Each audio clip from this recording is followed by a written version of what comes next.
Hello and welcome to Four Quick Cues Book Chat with Enfys, Book Talk with Enfys. I know the name of my own program. Hi. This is the live interview chat show where I ask Pagan authors 4 quick questions determined by a roll of the dice.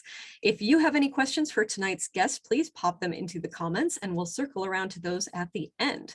I'm your host, Enfys Book, majorarqueerna.com, and joining me today is Amy Blackthorn, pronouns she and her, an award-winning author who's worked as a professional intuitive since 1999. She's the best-selling author of Blackthorn's Botanical Magic, Sacred Smoke, Blackthorn's Botanical Brews, Blackthorn's Protection Magic, and Blackthorn's Botanical Wellness. She's appeared on HuffPoLive, Netflix's Top 10 Secrets and Mysteries in an episode about supernatural abilities, and the AP Newswire. Amy lives in Delaware. Amy, thank you for being on the show today. Welcome. Thank you so much for having me. Yay! I'm super excited. So as we were chatting before the show, I mentioned that I've been having my guests name the dice for the purposes of the evening. So today it is this lovely sort of grape purple dice. What would you like to name our dice for tonight? Zorby. Zorby. I love it. I might have to write it down because I feel like I'm going to forget it. So let me do that real quick. Zorby. I love it. With an I or a Y at the end? I think that's a Y. With a Y. I like it very much. Zorby with a Y. Wonderful. Have you ever been interviewed by a dice before? I have never been interviewed by a dice before. Fantastic. I'm very excited. So, and technically I should say by a die, but that sounds really vaguely threatening. So I'm just going to use the slightly grammatically incorrect. I had the same thought as the word was coming out of my mouth. I'm like, should I say that? All right. We are similar nerds and I appreciate this. Okay. So let's see. Zorby with a Y. What is our first question for the evening? We get number 10. What are you passionate about working on right now? My hyper focus has been wellness and the wellness community for so long. I wrote 2 books in 2021 that I'm really excited to be sort of figuring out the groundwork for my next book. And it's always interesting when the publisher's like, well, we like this and we don't like that. Let's do this, let's do that. There's the negotiation part of that. And so to stave off the panic of what if they don't like my thing, I am working on a botanical oracle. So nice. I'm excited about it. There was a great big bunch of pictures, photos that I was working on when I was writing Blackthorn's Botanical Magic, the very first one. It was originally going to be a full color encyclopedia with photographs and descriptions and shiny paper. Well, then we priced it and it said, maybe not. Maybe that's not a thing. We'll go with illustrations. It'll be fine. And so I spent a year on the photography aspect of this proposal and this work. And it's just been sitting in my desktop, not doing anything. And I finally said, I really want people to get to know this material. And so I've been working on taking those photographs and exchanging them for watercolors and sort of bringing those botanical allies their own life and giving them the understanding that people really are looking for that connection between our work and the work of our plant allies. And this gives them a really neat way to broaden that horizon. It's gotten really popular with a couple indie makers to create small, whether it's cardboard or balsa wood, that will act as a stand for your favorite tarot card. And so this oracle will give people the opportunity to really invest in themselves by connecting with the plant allies that are looking and reaching out for them. So that's awesome. Yeah, I love using those little stands and having like a tarot card to go with each of my seasonal altars. Yes. So like Letha, I have the sun because, sun's at highest power. And I love that idea of displaying a plant ally that as you're trying to connect with them, you're always looking at it. Even if you don't have it physically there in front of you in a live form, you can be contemplating it and studying it and working with it. That's really cool. I'm excited for that. Do you have a date when that's going to be available? No, I'm really excited. This hasn't been formally proposed to anybody. I figured if I went without a hard deadline, I would get more creative expression out of it. And that way I could air out my brain. I mean, I spent 2020, I wrote 2 nonfiction works, and then I started a novel. Awesome. And I just needed something completely the other side of my brain for, enough to air it out and let me stretch my brain legs. Leg brains. I love that. I love that idea of, for me too, I love to shift between types of projects to keep the creative juices going. I was writing songs for several years in a row and then kind of the well ran dry, but that's about the time I started working on my book. So it's like, okay, I do have creative energy yet, just not in the songwriting area for the time being. It's a different bucket. Yeah, it's a different bucket. Exactly. It's like, cows have 4 stomachs, writers have multiple brains, and not all are accessible at any given time. It's like when you tell someone you're full and they're like, oh, but I want a dessert. And you're like, all of a sudden there's room in your dessert stomach. The dessert stomach. Yeah, actually, I was reading about that recently, how that is legit a thing because sugar doesn't hit your satiety like sensor in the same way. So legit, it is an actual thing. So I'm like, awesome. And yes, I'm a big believer in the dessert stomach. There's always room for dessert. All right, Zorby with a Y, what is our second question? Ooh, it rolled quite a bit there. Number 8. What's something you wish other magical or pagan authors would do more? In writing Blackthorn's protection magic, I had a lot of people say, oh my God, that's awesome. I want to read this. They're very excited. And then they list the other books on protection magic that they've read. And it's almost like they expect you to badmouth other authors or other books or other things. And it's like, I appreciate you, but that's not a thing. Everybody's got their own voice. If you and I sat down at the same table with the same pile of reference books for the same amount of time, we would still come up with 2 completely different works. It's not a competition. People buy more than one book. I'm not in competition with anyone else who's ever written a protection book. They're all individual works by themselves in their own sphere. So I would love if people could read a book without feeling like they have to compare it to this book, this book, this book, and this book. A year from now, 5 years from now, some of those books will be in print. Some of those books won't be in print. Everybody has the opportunity to find the knowledge they need at that time, that when they need it, it's going to be there. So enjoy the search for knowledge and not necessarily try and pit authors against each other. It just feels really mean-spirited is probably where I'm going to go. I have 15 years in executive protection and private security. That's going to inform how I write protection magic. Grover the puppet has had, a trillion years of being Grover the puppet. He's going to have a completely different set of things that you should know about protection. Don't let people work your mouth for you. And always watch out for those swinging diner doors because you might get one in the face. Yeah. I was a big Grover fan as a child, so. And still, honestly, Super Monster Grover. at the end of this book, seminal work, like just absolutely perfect. But I love that. We were talking before the show about how much I enjoyed reading about in Blackthorn's protection magic, reading about your, we'll call it mundane job for lack of a better term, but your day job where you have been in executive protection for so long, and how that interweaves with the magical protection stuff is really fascinating. And I appreciate in the book equally, the magical lessons, but also just learning about your background and perspective was really interesting. Thank you. I was really worried going into the publication of it because there's so much real world application in it. I was worried that people wouldn't appreciate that level of security understanding, and it's really been the part that everyone has spent the most time making happy noises about. When I proposed the book, I didn't even propose to include any of that, and my amazing editor, the fabulous Judika Isles, Love her. No, we've been friends for goodness between 12 and 15 years, and it's gotten to the point where she knows what I'm going to say before I say it, which is fantastic for an editor and as a friend. But when I gave her the proposal to see, okay, this is what I want to do, and this is what I want to include, she added the self-defense materials herself. I didn't include that. And she was like, do you guys, when she went to the pub board, she's like, you guys don't know, but Amy's like a certified badass. She should include some of this in her stuff. And so by the time it came back to me as a proposal, signing a contract, they added the self-defense portion of that, and it made me so happy. I never thought in a million years that a publisher would let me include the real world stuff because it's not magic.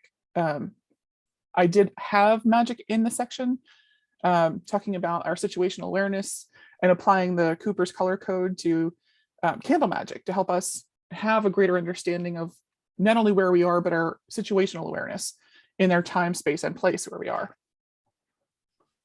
Absolutely. Yeah, it really weaves in a very complementary way with, the practical part and the mundane part. Is just like your practical part and the magical part.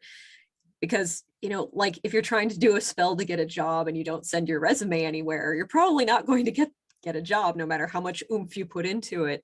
And the same way with, there are practical things you need to do to protect yourself, and you can't just rely on magic for 100% of it. So having those work together just makes sense to me. It's great. Mhm. Yeah, I did an awkward thing and dropped the dice. So give me 1 second while I get it out from under my desk here. That's the first time on this show that I have dropped the dice. I'm going to try not to bang my head here as I do it. So give me one moment. Oh my goodness. The joys of live work. I know. There we go. I managed.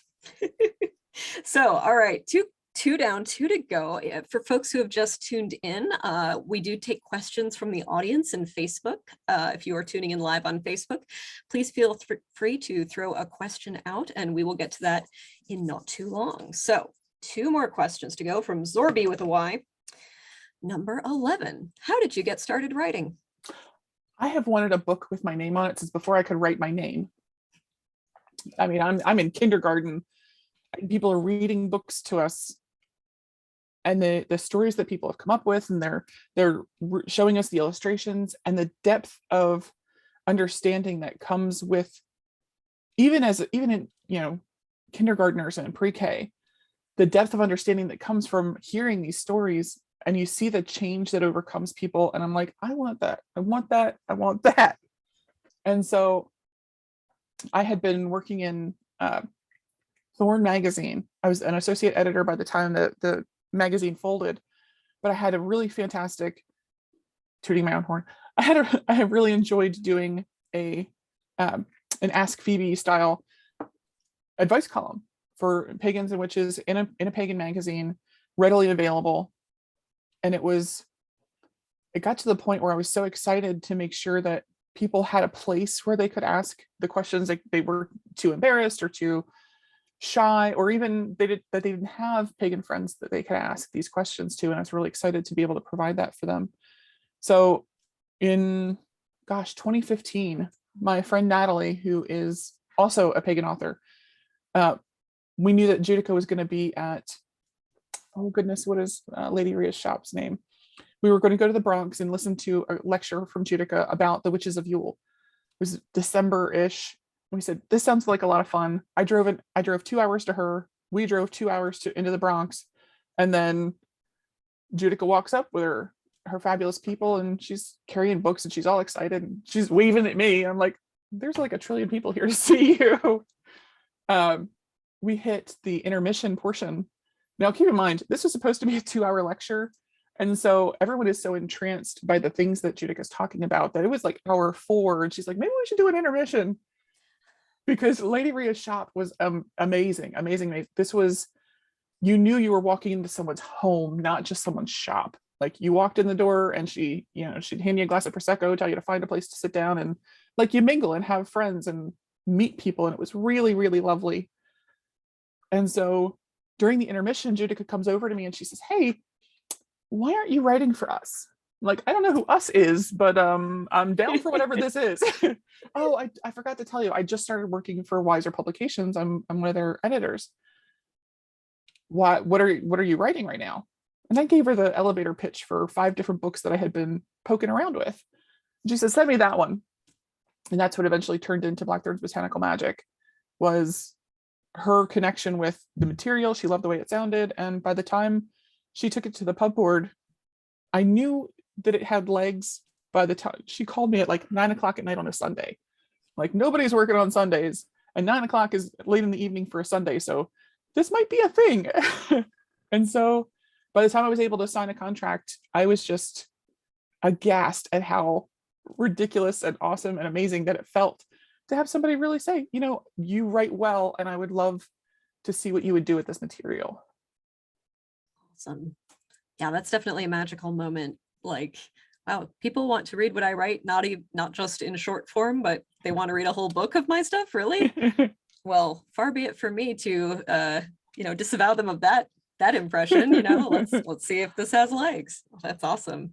Thank you for sharing that story. I'm reaching off to the side because Atticus the Catechus has decided to be very dangerously close to closing my laptop, which would end the stream. So I'm kind of trying to brace it open off to the side and be slick about it. Apparently he's a big fan of yours as well, judging by his engagement with this. So all right, good taste.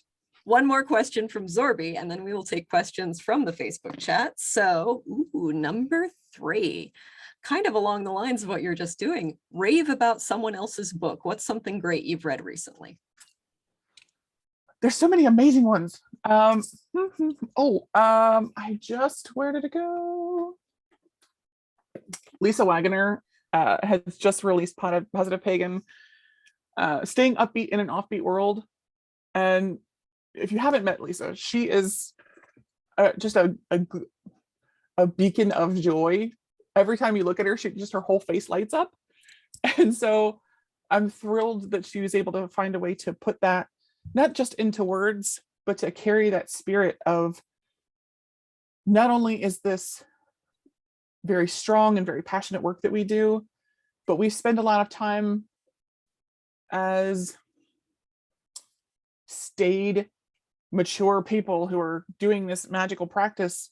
And she's like, hey, do you remember that part where this is supposed to be fun? This is supposed to be like joyful and sweet, and to provide you with not just an emotional outlet, but an emotional support, but the support of the whole of your person and not just the grown-ups part.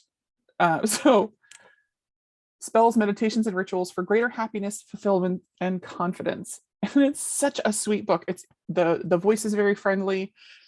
The material that she provides is not just well written, it's also, you can hear it in her voice. And that's how I know when a book is written really well, is because you can hear that person in the book that they're writing. And so, I mean, any person can put a string of words together, and a person can write like an encyclopedia. But when you look at the voice that's present in it and you can hear that person, that's when it really clicks that this is not just a good work, but it's well done, not just good.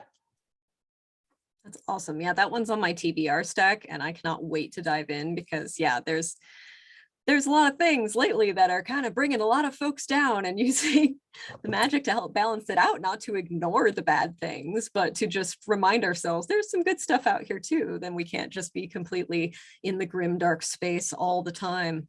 Yeah, I'm really excited to read it. So I'm glad to hear it is excellent. All right, so now is the time when I subtly try to move the cat away. Very difficult. I have a big windowsill right next to me, and it's just a little bit out of reach. So I'm trying to get, there you go, buddy. Okay. Okay, are you going to be on the internet? All right, you're going to be on the internet for a moment. This is Atticus, and there goes Atticus. So this is the time, after that is done, that I am going to look and see if we have questions from the audience on Facebook. While I do that, and also drop all the links to where people can find you, can you tell us more about what you're excited about right now to share with folks, books, events, anything like that? Yes, I am super excited to, I'm actually interviewing Lisa tomorrow for my podcast. That's going to be exciting. Right now I'm working on expanding the wholesale line for Blackthorn's Botanicals, which meant that I felt like I was neglecting my retail people. So I wanted to make sure that they knew that I was providing a 20% off coupon for anyone who's listening or watching. The coupon code is Good Neighbors, all one word, capital G, capital N, Good Neighbors, and that's at blackthornsbotanicals.com. You can search by type of tea.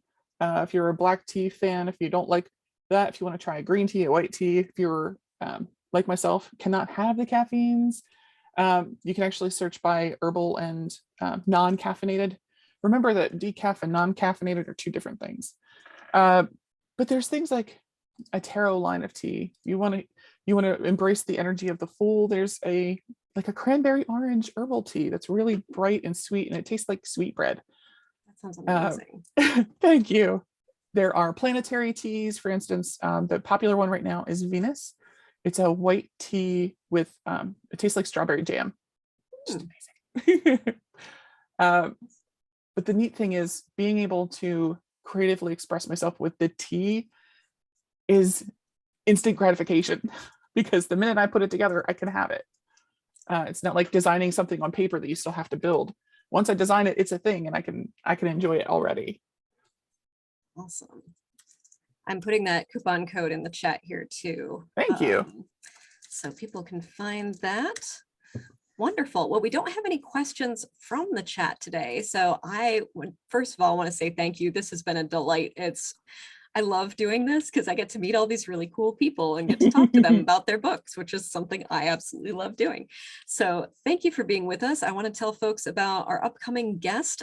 July 27th, we will have Victoria Ratchkey on, who is the author of various fiction series, including On the Knife's Edge, Voices of the Dead, and more. I will be taking a hiatus in August because I will be moving soon and want to have some time to settle in. But back in September, we will have some more authors joining us here. And I'm very excited about the folks I'm going to invite, but I'm not going to tell you yet because I haven't invited them yet. So for everyone who has joined us, I thank you for watching. If you're joining us on YouTube, please do feel free to do the like, share, subscribe, and all of that. If you're watching on Facebook, feel free to share as well and all those good things. Amy, thank you so much for joining us today. I hope this has been fun for you as well as Zorby. Absolutely. Thank you so much for having us. You're very welcome. And oh, good, you have the book. I don't have a physical copy of the book, so everyone go get that. I'm reading it. It's fantastic. It's really interesting. It's a really easy read because it's compelling all the way through, which isn't always the case with nonfiction books. This is one you want to keep reading and see what happens next. So I love that. Thank you so much. All right. Well, everyone, have a really great rest of the day whenever you are watching this.